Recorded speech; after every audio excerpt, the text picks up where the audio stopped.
Cela fait maintenant des mois qu'on vous en parle régulièrement. Les agriculteurs ont bien du mal à percevoir les aides financières auxquelles ils ont droit.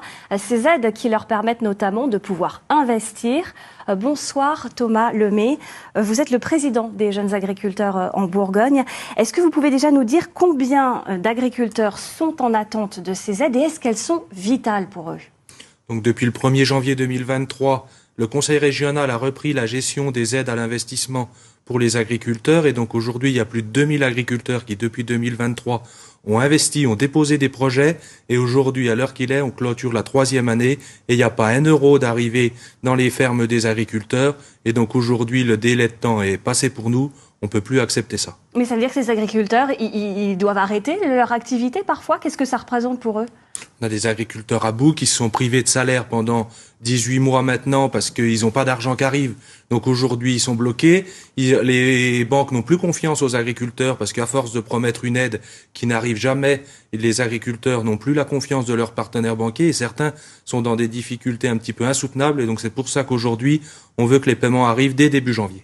Alors vous avez rencontré cet après-midi le président de la région, Jérôme Durin. Lui, il dit que l'agriculture, c'est l'une de ses priorités. C'est ce que vous avez constaté ou pas? Oui, le président Durin a l'envie de bien faire et d'aider, mais sauf qu'aujourd'hui, il demande du temps, sauf que les agriculteurs, au bout de 3 ans d'attente, n'ont plus de temps. Donc la balle est dans son camp, on attend une réponse claire et précise à notre communiqué d'ici vendredi. Là, on voit sur ces images les agriculteurs qui ont manifesté, c'était l'année dernière. Qu'est-ce que vous demandez aujourd'hui concrètement ? Aujourd'hui, on demande à ce que les agriculteurs soient payés des investissements qu'ils ont faits il y a 18 mois et plus. Depuis le début 2023, les agriculteurs ont des projets, ont investi et donc ils n'ont pas d'argent et c'est pas des collectivités. Ils peuvent pas se permettre d'attendre des mois comme ça à reporter de l'argent. Ils se privent de salaire pour pouvoir vivre, pour pouvoir survivre sur leurs exploitations et donc on peut plus attendre. Et si vous n'obtenez pas, là vous dites en janvier, si vous n'obtenez pas ces aides en janvier, qu'est-ce qui va se passer ? Il y a des agriculteurs qui n'arriveront pas à s'en remettre.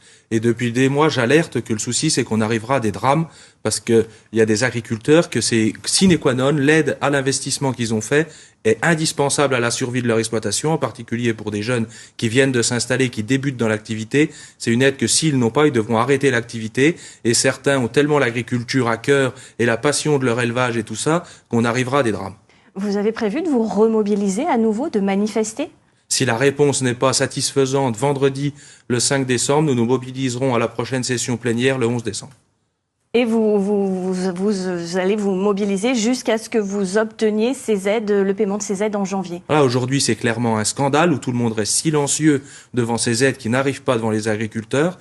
Et aujourd'hui, tant qu'on n'aura pas de réponse, on se mobilisera. Et ça va prendre quelle forme, cette mobilisation ? Ce sera une mobilisation d'agriculteurs. On rentrera en force pour expliquer à tous les élus du Conseil régional que l'année dernière, on est venu parce qu'il y avait 2 ans de retard. Aujourd'hui, il y en a 3. Eh bien, écoute, merci beaucoup Thomas Lemay d'avoir été avec nous sur ce plateau.